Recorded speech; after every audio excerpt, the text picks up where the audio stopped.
கிடையாது. இவங்களே வாழல, அப்புறம் எப்படி தமிழ்நாட்டை வாழ வைக்க போறாங்கன்னு தெரியலையே. இந்த நாடு வாழுமா, விளங்குமா? திரையில செஞ்சதெல்லாம் தரையில செய்ய முடியாது. திரை வேற. வந்து 2 மணி நேரம் நடிச்சுட்டு சட்டையை கட்டி போட்டுட்டு போயிடலாம். புரியுதா? எல்லாத்தையும் கணக்கு பண்ணணும் ராஜா, கணக்கு போடணும். கணக்கு பண்ணக்கூடாது. உனக்கு கணக்கு நல்லா பண்ண வரும்னு தெரியும், ஆனா கணக்கு போட வராது. இந்த நாட்டுக்கு எவ்வளவு பணம் வேணும், எவ்வளவு பொருளாதார செலவாகும், நம்ம எல்லாம் சொல்றோமே யோசிக்கணும். 6 சிலிண்டர் கொடுப்பேன்னு சொன்னிச்சு மூதேவி. எந்த நேரத்துல வாய வச்சுட்டோம். 6000 ரூபாய் கொடுத்தா கூட ஒரு சிலிண்டர் கிடைக்கல. அவன் பாடுபட்டுக்கிட்டு தரத்திரியம் முடிச்சவன் வாய வச்சு போச்சு எல்லாம். நீ என்ன செய்வ? மோதிரம் போடுவேன் நான், தாய்மார்ல தீடு போடுவேன். ஒரு நாளைக்கு எத்தனை புள்ள பிறகு தெரியுமா உனக்கு? எல்லா பெண்களுக்கும் நான் தாலிக்கு தங்கம் தருவேன். மாசத்துக்கு எத்தனை கல்யாணம் நடக்குது உனக்கு கணக்கு தெரியுமா? பட்டு புடவை வாங்கி தருவேன். அது எதுல நெய்யறது தெரியுமா? பட்டு நூலா, காட்டன் நூலா, இல்ல கம்பியில நெய்யறதா? ஏதாவது உனக்கு தெரியுமா? முதல்ல உனக்கு ராத்திரி எது பகல் எதுன்னு தெரியுமா? நீ எந்நேரமும் வேற யோசனையில, வேற சிந்தனையில, வேற மயக்கத்துல இருக்கிறவன். உன்னால உன்னோட கஷ்ட கண்ட்ரோல் பண்ண முடியல. யாராவது கம்பிய பிடிச்சி தொங்காத முத்தந்தர வந்துருடா, பிளீஸ் முத்தந்தரண்டா வாடான்னு கூப்பிடுற. உன் கட்சியில இருக்கக்கூடிய தொண்டை இந்த லட்சணத்துல இருக்கான்.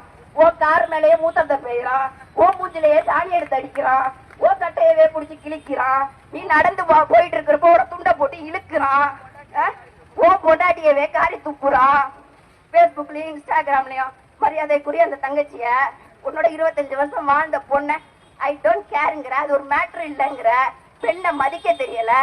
இது ஒரு கட்சி, இதுக்கு ஒரு தலைவர், இது நீ விசில ஊதிக்கிட்டு வர போற, தாரிக்கா மாதிரி வேஷம் போட்டு எவ்வளையோ இறக்க போற. வெம்பு இருந்தா, தானியம் இருந்தா, உன்னால முடியும்னா சீமானின் தங்கையை, மேதகு பிரபாகரனின் பிள்ளையை, இந்த தாரிகா சல்மானை எதிர்த்து ஏன் விசிலு, ஏன் விஜய் நீனே நில்ல பாப்போம். நீ பெரிய கட்சி தலைவர் புடுங்கிதானே. என் மகளை எதிர்த்து இந்த ராணிப்பட்ட சட்டமன்ற தொகுதியில நீ நின்னுடு. நீ என்ன சொன்னாலும் நான் கேக்குறேன்.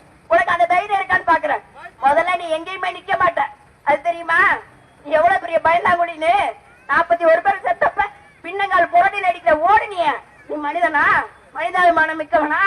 நீ என்ன செஞ்சிருக்கணும்? இந்த மக்களை சந்திச்சிருக்கணும். எல்லாரையும் கூப்பிட்டு கல்யாண மண்டபத்தில் வச்சு சந்திச்சு ரகசியமா காசு கொடுத்து அனுப்பிச்சு. நீ தலைவனா? இது ஒரு கட்சியா? சிந்திச்சு பாருங்க. மக்களுக்காக நிக்கிறவர், எல்லா காலத்திலும் எல்லா சமுதாய மக்களுக்காகவும் சும்மா நோம்பு நேரத்துல வந்து தொப்பியை போட்டுட்டு கஞ்சியை குடிச்சிட்டு போறவர் அல்ல அண்ணன் சீமான். இந்த இஸ்லாமிய சமுதாயத்தோட எல்லா பிரச்சனைகள்லயும் உங்களோட கைகோர்த்து நின்னவர் எங்க அண்ணன் சீமான். இன்னைக்கும் நாளைக்கு எந்த பிரச்சனை வந்தாலும், நீங்க ஓட்டு போட்டாலும் சரி, நீங்க போராட்டினாலும் சரி, உங்களுக்கு பிரச்சனைனா இந்த களத்துல நிக்க வேண்டிய ஆளு எங்க அண்ணன் மேதகு பிரபாகரின் தம்பி தான். எங்களுடைய அண்ணன் சீமான் தான் உங்களோட நிப்பாரு. அதை நீங்க மறந்துடாதீங்க. இது யாரோ எவரோ இல்ல, யாரோ எவருக்கோ நான் பேசல. உங்க மருமகன், இந்த மண்ணுக்கு வாழ வந்த பிள்ளை, உங்கள ஒருத்தி. யார் யாருக்கெல்லாம் ஓட்டு போட்டீங்க, இதை செய்வாங்க அதை செய்வாங்கன்னு, இவளுக்கு ஓட்டு போட நீங்க மறந்துட்டீங்கன்னு வச்சுக்கோங்களேன். இந்த உலகத்தில் வாழக்கூடிய பேர் பரப்பி நிற்கக்கூடிய அத்தனை இஸ்லாமிய சொந்தங்களும் உங்களை கேள்வி கேட்கும். யாருமே கொடுக்காத வாய்ப்பை அண்ணன் செந்தமிழன் சீமான் கொடுத்தாரு. உங்க வீட்டு பிள்ளைய உங்ககிட்ட நிறுத்தினாரு, நீங்க ஏங்க வாக்கு செலுத்தல அப்படின்னு. இங்க எங்க யார் வேணாலும் ஓட்டு போட்டிருக்கலாம், எந்த பூத்துல யார் வேணாலும் ஜெயிச்சிருக்கலாம். இந்த விசாரம் இருக்கு இல்லையா, இந்த விசாரத்துல யார் ஜெயிக்கிறாங்களோ, யார் வெற்றி பெறாங்களோ, அவங்கதான் ராணிப்பட்ட சட்டமன்ற தொகுதியுடைய சட்டமன்ற வேட்பாளராக இருப்பாங்க, சட்டமன்ற உறுப்பினரா இருப்பாங்க. அதனால இந்த இஸ்லாமியர் உள்ள வாக்கு இந்த அதிமுக திமுகவுக்கு ரொம்ப முக்கியம். அதுலயும் காந்திக்கு ரொம்ப ரொம்பவே முக்கியம். ஆனா என்ன செஞ்சாரு காந்தி? இந்த சாதிக் பாஷா நகரை இடிச்சாரு. என்ன செஞ்சிச்சு திமுக? அம்மாபட்டினம் மக்களை, இஸ்லாமிய மக்களோட குடியிருப்பை இடிச்சிச்சு. இன்னைக்கு இஸ்லாமிய பள்ளிவாசல் இடிக்கப்பட்டுச்சு. இஸ்லாமியர்களுக்கு எவ்வளவோ துரோகத்தை செஞ்சிச்சு. ஆனாலும் இஸ்லாமிய தலைவர்கள் இருக்கிறாங்க இல்லையா, ஒரு சீட்டு 2 சீட்டுக்காக அறிவாலயத்து வாசல்ல அல்சிஷியனா படுத்து கிடக்குறாங்க பாத்தீங்களா, அவங்க சொல்றதை கேட்டு நீங்க ஓட்ட திமுகவுக்கு போட்டுறீங்க. போட்டுட்டு வயிற்றுல வாயிலே அடிச்சுக்கிட்டு 5 வருஷம் உட்கார்ந்துட்டீங்க. அப்போ எங்க அண்ணன் செந்தமிழன் சீமான் தான் உங்க கூட வரணும், உங்களோட நிக்கணும். அது தெரிஞ்சுக்கங்க. அதனால உங்க மகள், உங்க மருமகள் நீங்க வாக்கு செலுத்தி வெற்றி அடைச்சிருக்கீங்கன்னா சட்டசபைக்கு போனா முதல்ல தன்னுடைய மக்கள், தன்னுடைய மண்ணுடைய பிரச்சனையை பேசுவான். நமக்கு என்ன தேவையோ அதை பேசுவான்.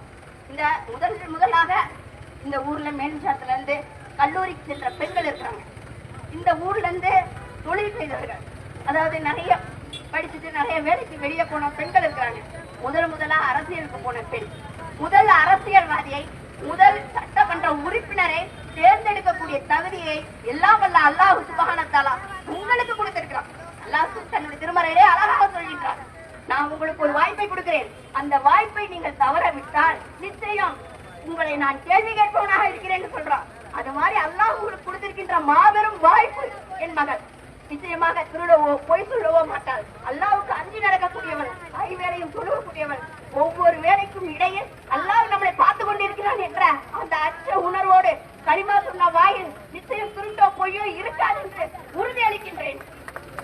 நீங்கள் என் மகளுக்கு வாக்களித்து அவளை வெற்றி பெற செய்யுங்கள் என்று உங்களை கேட்டுக்கொள்கிறேன். நீங்கள் வாக்களிக்க வேண்டிய சின்னம் விவசாய சின்னம். நீங்கள் வாக்களிக்க வேண்டிய வேட்பாளர் தாரிகா சல்மான்.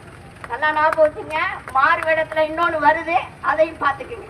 முன்கூட்டியே சொல்லிடுறேன்.